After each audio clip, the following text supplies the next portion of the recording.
Yo, what's going on, guys? Welcome back to another video. Today, I am giving you my Metro standings predictions. I think the Metro is honestly the best division in all of hockey. There is so many solid to good to even great teams in this division. It is going to be utter war every single night. As an Islanders fan myself, I cannot wait for it to get underway. But without further ado, let's get into 8th place. In 8th place, I obviously have the Philadelphia Flyers, 27, 45, and 10 for 64 points. I don't think they're not nuclear teardown like the Chicago Blackhawks and the San Jose Sharks. I have them in the goddamn 50s. I think they're going to be absolutely horrible, but I do think the Flyers are pretty easily the third worst team in the NHL, and their record will probably reflect that because this summer, Danny Briere kind of admitted that it's a little bit of a teardown right now. Traded Provorov, got great value for him. Bought out Tony DeAngelo. Traded Kevin Hayes just to get that contract off the books. They're retaining like $3.5 million over like the next 2 or 3 years, I think. JVR, they just let walk. It's definitely a new look, different look Flyers, a younger Flyers. They're going to give their young guys a bunch of run. But you look at this team, the defense core is probably the weakest part of it. Lose Provorov, lose DeAngelo, who I didn't even think are that good of players. But when you look at it, they replaced them with like Mark Stahl and Sean Walker. That's a pretty big downgrade. That's Provorov and DeAngelo, I think, are like second pair guys. You replace them with low-end third pair guys for the most part. That defense core is only going to be worse. Ristolainen actually bounced back a decent amount last year, but Travis Sanheim had a big down year, and I don't know if he's going to be able to turn it around. He already got that payday, so maybe just kind of chilling on a bad team, doesn't care as much, not as engaged. Hopefully he can turn around, though. But the X factor for this defense core to potentially make it maybe just below average instead of bad is definitely Cam York. He's a young guy. He had 20 points in 50 games last year about. His advanced stats were actually very good. He's only 22 years old or 23. If he can take another step, he's probably going to be on that number one power play. If he can give them 40 to 45 points in like a 21 to 22 minute or night roll, defense score could be okay. It's definitely not going to be a strength. It's definitely not, maybe not even going to be average, like top 20 in the league. But if Cam York can really step up, it can be pretty decent. And speaking of the defense core, Carter Hart had to bail out this defense core. Carter Hart definitely shouldn't have been up for the Hart, but he was one of the most valuable players in the entire league because without him, the Flyers were a 75-point team, which is not very good. Without him last year, they would have been fighting maybe it would have been better for the team, honestly. They would have been fighting for Connor Bedard, for the best odds for Connor Bedard, but he absolutely carried this team. I don't think he's going to return to like his pre-last year form where he was putting up like an 880, but I do think he might have a little bit of a come down. He balled out so much last year. I still think he's going to be average to above average, but last year he had like a 10 plus 10 goals saved above expected. I think that is going to come down a little bit. He's going to get absolutely pelted every night with shots. So Carter Hart is the strength of the team, but even this year, I think he's going to be above average, maybe just average. The forward core, you lose Kevin Hayes, not the best player, but he did generate some offense, had about 53 points last year. JVR was still a decent middle sixer, but they are getting Couturier back. That is a massive gain, even if Couturier is 80% of the player that he used to be, which honestly, considering the severity of his injury, he might honestly be lower. But if he can be even 60% of the player that he can, that's as good as JVR. That's like Kevin Hayes. Because when he was healthy, he was like 75 points and a Selke winner. So Couturier is a massive add. In terms of the rest of the forward core, Noah Cates is a guy that I obviously really like. Selke level defense. He had 38 points last year. Can he get that to 45, 50? Owen Tippett, 27 goals last year in his first full season in Philadelphia. He was That Drew trade is looking absolutely fantastic. But can Tippett go for something like 30 and 30? Konechny's going to regress a little bit. He had 31 goals and 30 assists in 60 games last year. That's going to come back down to earth. Travis Konechny's not a legit 40 and 40 guy. Maybe on a legit team he'd be a 40 and 40 guy, but not on the Philadelphia Flyers. And yeah, I think it's it's a pretty deep forward core in the sense that it's a bunch of decent second liners. Unless Couturier is absolutely a stud and Konechny does repeat that. It's a lot of very solid players, but no one really special. So I think when you look at the Flyers, below average forward core, below average to bad, I'd say. Below average to bad forward core, average goaltending because their backup's pretty bad, so overall it's pretty average. And then bad defense, that's going to be one of the worst teams in the entire league. But moving on, we got the Columbus Blue Jackets. I have the Columbus Blue Jackets going 34, 41, and 7 for 75 points, which might sound pretty harsh, but consider they were a 58-point team last year. That's a 17-point improvement. I don't see the vision for them becoming a playoff team next year.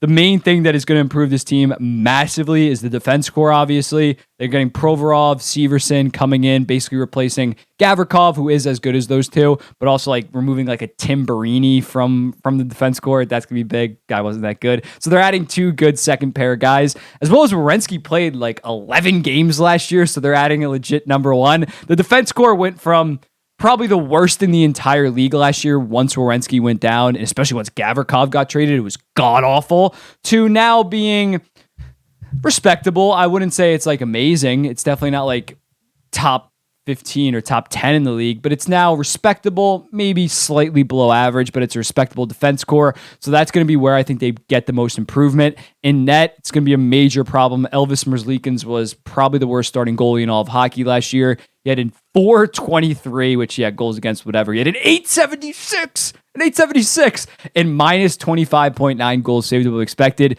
That was pretty easily the worst starting numbers in the entire NHL last year. He started his career off pretty good, so I do think that he has the potential to bounce back to a degree. But I think when you look at when you look at Columbus, the goaltending is going to be the number one question mark heading into the year. And then when it comes to forwards, Kent Johnson, Marchenko, Sillinger, Adam Fantilli, how will their young guys perform? If those first three can take another step, especially Sillinger after having a down year, if he can return to being even 35, 40 points. But Kent Johnson and Marchenko, they need to become legit second liners this year in order for that team to maybe crack 85 points, maybe get up into 90, get into the wild card hunt. And Adam Fantilli, there's definitely going to be a learning curve, but I think he should be a decent NHLer right off the bat. And yeah, Line A needs to stay healthy. Another thing I forgot to mention is David Jiricek for that defense core could be the X factor. If he's as good as I think that he can, had 38 points in 55 AHL games last year. If he can walk in and be a legit second pair guy, then maybe I would say they have an average, maybe even above average defense core, but he's obviously an X factor for that team. Moving on, in sixth place, I got the Washington Capitals. I want to believe in this team. I had them at a 41-34-7 record for 89 points. I don't have the balls to predict them to make the playoffs, but I want to do it so bad. I know that there will be countless pushback. Me even having them at 89 points, it's probably a lot higher than most people, most analysts. I don't consider myself an analyst, but most people that talk hockey. I think they're a very sneaky team because last year they had apocalyptic injuries. Nicholas Backstrom missed 40 games. Carlson fractured his goddamn skull and missed 40 games. Ovechkin even missed 10 games because he lost his father and then had an injury. Oshie missed around 30. Wilson missed 40. Kuznetsov had the worst year of his career. I think he'll be better. So I think just overall, this team is due to be much better. I have him at 89 points. I should really get the balls to predict them to be much better. Rasmus Sandin, is he legit? That's going to be massive for this team in terms of the defense core. He tore it up when John Carlson was hurt. Slowed down a little bit once John Carlson got back. But the forwards, they're three lines deep. They're fully three lines deep. Dylan Strome really emerged as a potential number one center, definitely high-end number two center. Anthony Mantha can't play much worse than he has the past 2 years. Maybe he bounces back. If not, they'll dump his $5.6 million cap hit. I just look at the Washington Capitals. In every facet, they're at least average, maybe even slightly above average. I think that forward core, again, three lines deep. It's average, maybe above average. Defense core, you're going to need some guys like Sandin, TVR, Martin Fevorov to step up. Then you definitely have an average group. You lost Orlov. That definitely stinks, but he was getting up there in age. You end up trading for Rasmus Sandin to kind of replace him. And in net, obviously, Darcy Kemper is pretty rock solid. He didn't have the most impressive year last year, had a 907, but advanced stats, he was still 7 goals saved above expected. So when looking at the Washington Capitals, I don't want to say they're a complete team, but they don't have any glaring weaknesses. So I do think that they can be a sleeper team, but I don't have the goddamn balls to predict them to go far because obviously I want to believe that the Islanders are better than the Washington Capitals side. The New York Islanders with a 42-32-8 record for 92 points. So right around where they finished last year. I think on paper, they are technically a better team than last year. Last year, they basically got rid of Beauvillier, got rid of Zach Parise, and are bringing in Pierre Engvall and Bo Horvat. On paper, they're a better team. The only problem is you have Pittsburgh getting massively better. You have some teams in the Atlantic Division getting massively better. So overall, the conference is so much better that even improving by a fair margin might not mean that your points are going to absolutely shoot up. Obviously, Ilya Sorokin has to carry for this team. Last year, he was fantastic. Last 2 years, he's been above a 924, which is absolutely insane to say. I think he's going to be at that level, maybe slightly regress a little bit because, again, he's been so fantastic that, not an off year, but could he go for 919? But that'd be massive for this team because they rely on Sorokin to carry them so much with their offense. In terms of forwards, Bo Horvat needs to be better. He was 31 goals, 23 assists, 54 points in 49 games for the Canucks. He was shooting 21.7%. Gets the Islanders 8 goals, 10 assists, 18 points in 36 games, playoffs and regular season. Shot 9% for the Islanders. So you look at that.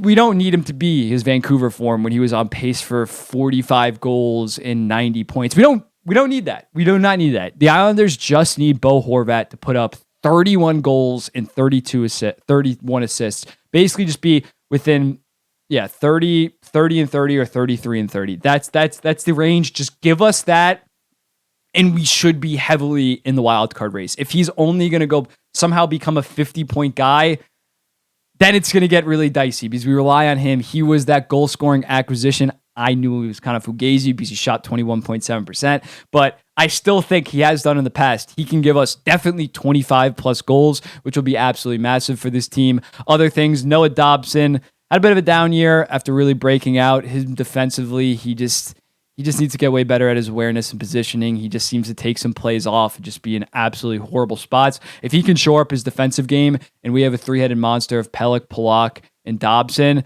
that's one of the best top 3 defensemen in the entire league. Pelech and Pulock kind of need to be better as a pair and as a whole. I thought they kind of took a step back last year, but I think they are going to be much better next year. Also, with the Islanders, there's not a ton of internal growth, which kind of scares me. Oliver Wahlstrom, I don't even think he should make the goddamn team at this point. Talk about taking off plays, not really caring. He's in a battle to even make the team and hasn't really cared. So probably Hudson Fasching is probably going to make the team over him. Even Simon Holmstrom will probably take over him. And another forward that I think is going to be massive for the New York Islanders is Pierre Engvall. Pierre Engvall, on the score sheet, it wasn't that massive. I think he had 9 points in 18 regular season games. But the way that he plays, I love his style of game. He plays so well off Palmieri and Nelson. Obviously 6'5". He's not the most physical player, but the way that he skates so smooth, he has fantastic hands.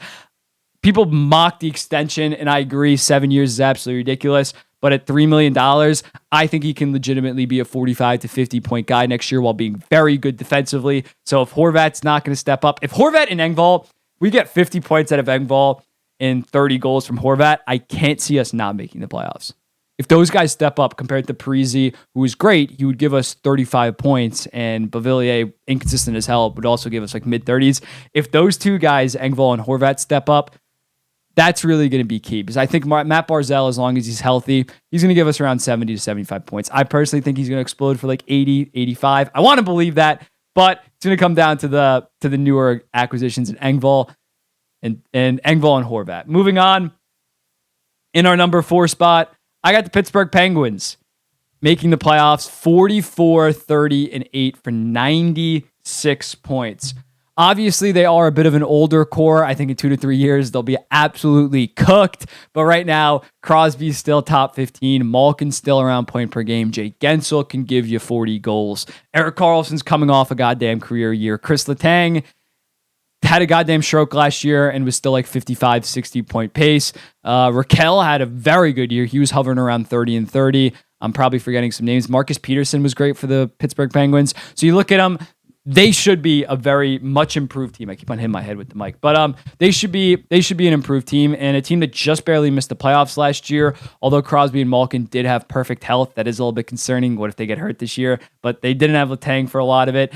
And for them, Tristan Jarry is really the X factor. Speaking of goaltending, Tristan Jarry, if he can give them a 9-10, that'll be perfectly fine. He's just rapidly inconsistent and cannot really stay healthy for the most part. If they can get some solid play from him, because I believe their backup is like Nedeljkovic at this point, that'll be a disaster if they're relying on him. They're not making the goddamn playoffs. But overall, I think Erik Karlsson will slot fine into that defense core. It's actually a pretty solid defense core now after the Karlsson acquisition. They have Erik Karlsson, Letang, Marcus Peterson, Pierre-Olivier Joseph, Ryan Graves was kind of an underrated pickup. I don't think he's the best. People were kind of overrating that pickup, but he's still a solid top 4 guy, second pair guy. And then Chad Ruedel. So you have 5 defensemen that I honestly like and think are pretty good players. Chad Ruedel's kind of just a sixth man for them. But I think the defense core is much improved. The bottom 6, they're going to need a couple guys to step up this year. I'm looking at Matt Nieto, Rem Petlick, Lars Ehler,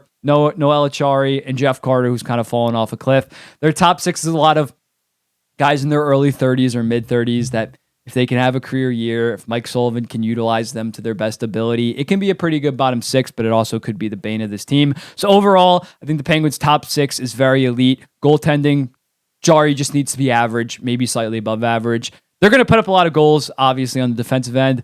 I think their two-way play is good enough, and I think they do sneak into a wild card spot. Moving on to number 3 in the Metro Division, I got the New York Rangers with the 45-27-10 record. Obviously, this is a little bit of a new look Rangers team, considering they did lose Patrick Kane and Vladimir Tarasenko, and as a result, Hedl needs to step up. Capo Caco is probably going to go to the first line after putting up 40 points. Lafreniere, I have no clue. He had 39 points last year, most of it being even strength.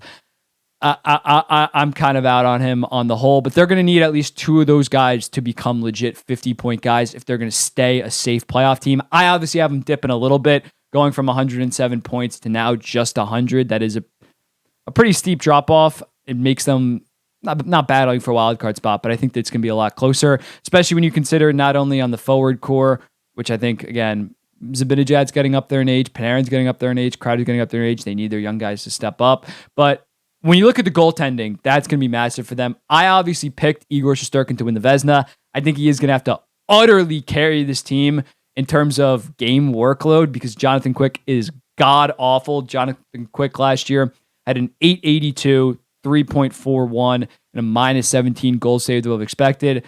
I don't know what Drury was thinking bringing in Jonathan Quick. Maybe he has some game left, but he hasn't really showed it in the preseason. He wasn't that good in Vegas, wasn't that good in LA. So I think Igor Shesterkin's really going to have to stand on his head in order for this to be a playoff team. The defense score is okay. A guy that I'm monitoring on the defense score is definitely Keandre Miller. Had a great start to last year, 30 points in 54 games. He was looking like an eventual top pair stud, the number 2 kind of to Adam Fox. Well, he plays with Lindgren, but he's going to be like the number 2 on the second pair. But then he kind of fell off back half of the year, started to play horrible defensively. I don't want to say Rangers fans started to turn on him, but it was definitely from having all this faith in him to being like, he's kind of a liability out there. He's going to be a big guy to watch. I know what to expect from Adam Fox and Ryan Lindgren, one of the best pairs in the entire league. Jacob Trouba, as long as he doesn't take stupid penalties and get suspended, he's an okay second pair guy. Eric Gustafsson's an interesting guy to watch out for. He was very good in Washington last year. Can he kind of repeat some of that success in New York? If he can, that's a very good league minimum deal. And then Braden Schneider, I don't really have that many thoughts on him. He's an okay young guy in that bottom pair role, play 17, 18 minutes a night. He can be pretty effective. So I like their defense score. Obviously, I like their goaltending a lot. Forward core scares me a little bit, depth scoring. They'll probably address it at the deadline, but if they just get old guys again, it is what it is. They have 3 legit good forwards, then Trocheck and the young guys really need to step up for them this year if they're going to be a playoff team and going to be a safe one. Moving on to number 2. Number 2, I got the New Jersey Devils. 49-40, 49-40, what was I about to say? 49-28-8 for 106 points. I got them dipping a little bit. I know when everybody looks at the Devils, they look, oh, they got Tyler Toffoli. Oh, that top 6 is absolutely loaded, which it is. It's probably the best top 6 in all of hockey. I'm not trying to debate that.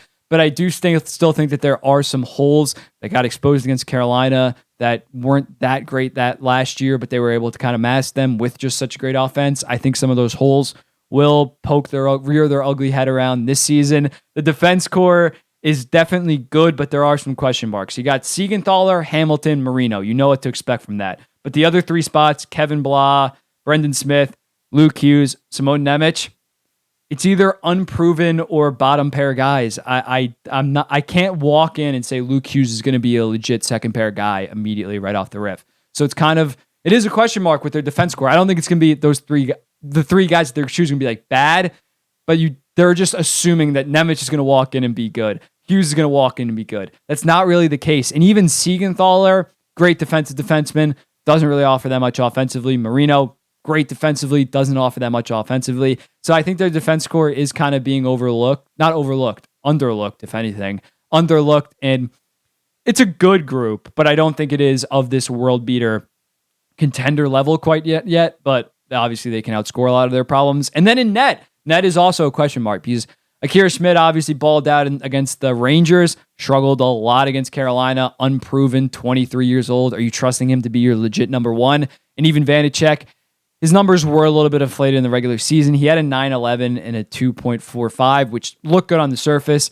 His underlying numbers, 5.1 goals saved above expected. It's definitely above average, but I don't think that he is a legit top 15 goaltender. He's probably somewhere between 16 and 20 for me. So you look at him, that'll be an okay to good tandem overall, but I think the goaltending's average to above average. I think defense is above average. Then the forward core is great. The top six is great, but the bottom six is guys like Eric Hall, guys like Andre Palat. Are they going to step up this year? Michael McLeod, are they going to step up and actually provide some depth scoring? Because again, the top six is fantastic. But I think when people are looking at the Devils as like their cup favorite right now, they're really just looking at that offense in that top six. And we saw Carolina, for the most part, kind of neutralize that pretty easily by just tossing them around. So in my number one spot, again, I think the Devils are going to be a safe playoff team, 106 points. But at my number one spot, going with the Carolina Hurricanes. Originally, I said I did a post that was like increase, decrease, or stay the same. I said Carolina's going to decrease. I actually have them staying the exact same right now. Because I really looked over their roster. They're just a regular season juggernaut, in my opinion. They're the most consistent team over the last 3 years.